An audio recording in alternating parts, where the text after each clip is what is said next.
Bahkan ada yang ketika berdoa kata Nabi, tahu dari mana kamu doa itu? Tahukah engkau?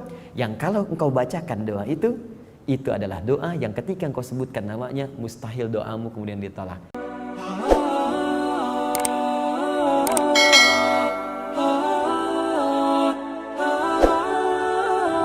Bagaimanakah doa yang sesuai dengan Al-A'raf ayat 55 dan 205? Karena di tempat kami setelah selesai salat imam hanya berdoa dengan keras sekali. Baik. Ini ayat ini Bapak Ibu sekalian kita combine ya. Bacakan dulu ayatnya. Quran surah ke-7 ayat 205 saya contohkan. Wadhkur rabbaka fi nafsika tadarruan wa khifatan wa dunal jahri minal qaul. Dan berdoalah, sebutlah nama Allah dalam jiwamu, fi nafsika tadarruan wa khifatan wa dunal jahri minal qaul. Dengan berharap penuh kepada Allah Subhanahu wa taala. Wa khifatan, dengan halus merasakan tinggi. Dunal jahri, tanpa jahar yang terlampau keras, terlampau tinggi, ya. Baik, minal qaul, dari doa yang kamu sampaikan. Kenapa ayat ini turun?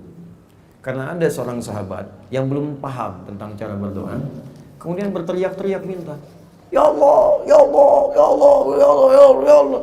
Kata Nabi mengatakan, "Hei, kamu berdoa itu bukan pada Tuhan yang tuli. Tuhan kamu mendengar, jadi nggak usah keras-keras teriak-teriak begitu," kata Nabi. Maka turunlah kemudian ayat ini untuk mengingatkan, silahkan kamu bermohon. Ayat ini turun bukan melarang kita berdoa dengan bersuara, bukan. Tapi maksudnya jangan terlampau kita mengeraskan suara, sehingga jangankan sampai kepada Allah dengan keadaan yang kurang adab, kepada yang lain pun jadi terganggu merasakan kekhusyuan ketika meminta. Das ya?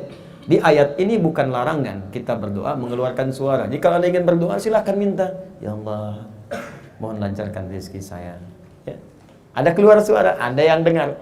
Tapi nggak perlu kemudian Anda keluar sampai pinjam speaker sebentar, "Ya Allah, lancarkan rezeki saya," nggak usah. Atau Anda kencangkan sehingga dari sini berdoa sana dengar misalnya, ya, sehingga terganggu orang pun yang lain untuk berdoa dengan penuh kekhusyuan, itu maksudnya. Jadi bukan berarti suara itu nggak boleh dikeluarkan, tidak, ya. Duna jahri di sini maksudnya, duna di sini bisautin khafif, dengan suara yang ringan yang sekiranya cukup jelas untuk Anda sampaikan. Bukan berarti harus berteriak atau menyampaikan sesuatu sehingga mengganggu kepada yang lainnya. Itu poinnya. Yang kedua, ini nggak ada kaitannya dengan doa berjamaah yang imamnya pimpin, makmum mengikuti, ini nggak ada kaitan. Ingat baik-baik, karena kondisinya berbeda. Doa itu terbagi ke dalam dua fase, antara sendirian dengan berjamaah. Fase pertama itu doa yang dilakukan dengan berjamaah, yaitu Nabi berdoa, sahabat mengikuti. Apa di antara dalilnya? Banyak. Ada dari Ibnu Abbas, dari yang lain-lain. Di antara dalil misalnya setelah sholat itu adalah doa yang mengucapkan di hadis Muslim, nomor hadis 571 sampai dengan 573. Ketika kita selesai sholat, kita mengucapkan astagfirullah, astagfirullah, astagfirullah. Kemudian berdoa kan, Allahumma antas salam, minkas salam, tabarakta ya dzal jalali wal ikram. Ibnu Majah nomor hadis 925. Allahumma inni as'aluka ilman nafi'a wa rizqan thayyiba wa amalan mutaqabbala. Itu awal mula diajarkan oleh Nabi, diajarkan dengan keras dan sahabat mengikuti. Makanya Ibnu Abbas mengatakan radhiyallahu ta'ala anhuma, ya, kunna, kami, ya, tidak pernah mendengar masami'na inqidha'is shalah illa bi sauti takbir. Kami tidak pernah mendengar selesai salat itu, tahu kapan waktunya selesai salat, kecuali jamaah itu terdengar suara takbir. Allahu akbar, Allahu akbar, Allahu akbar, subhanallah, subhanallah, subhanallah, tasbihnya, alhamdulillah, alhamdulillah, alhamdulillah, karena sedang dibimbing oleh Nabi. Jelas? Kenapa Nabi bimbing kencang? Ya kalau nggak dibimbing kencang, umat nggak ada yang tahu, Joni, bagaimana berdoa. Makanya dibimbing gitu, dikeraskan supaya terdengar. Setelah mengetahui didengar itu, Nabi membiarkan. Makanya banyak yang sendiri-sendiri zikir setelah itu, kalau sudah paham. Karena itu para ulama banyak mengajarkan zikir yang dibimbing oleh imam, doa dibimbing itu diajarkan bagi yang awam, yang belum mengetahui cara berdoa atau dalam keadaan tertentu ingin memberikan bimbingan. Kalau sudah paham silakan masing-masing. Ya. Tidak ada masalah di situ.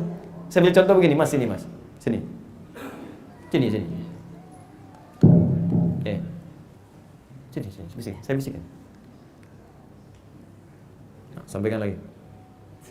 Ya.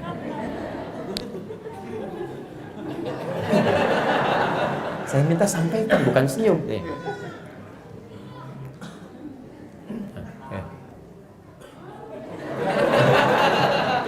Nih, sampaikan.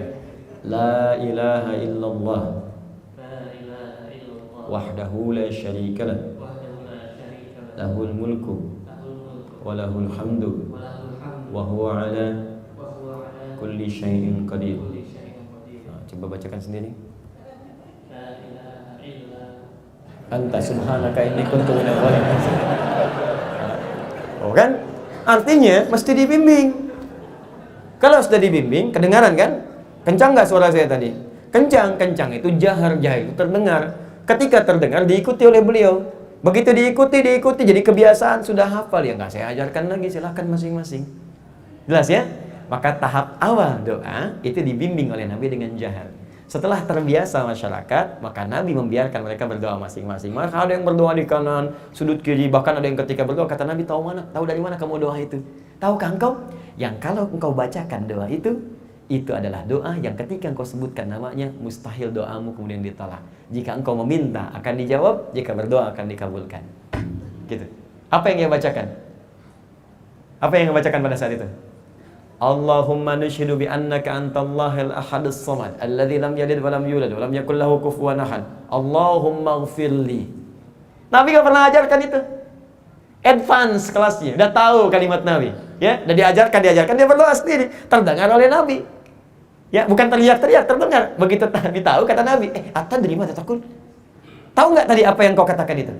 La ya Rasulullah alam.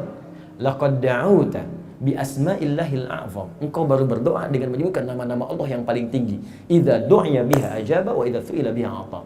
Kalau engkau berdoa dengan itu langsung diberikan, kalau engkau meminta langsung kemudian dikabulkan. Dari mana tahunya? Dari ajaran-ajaran Nabi sebelumnya. Jelas ya?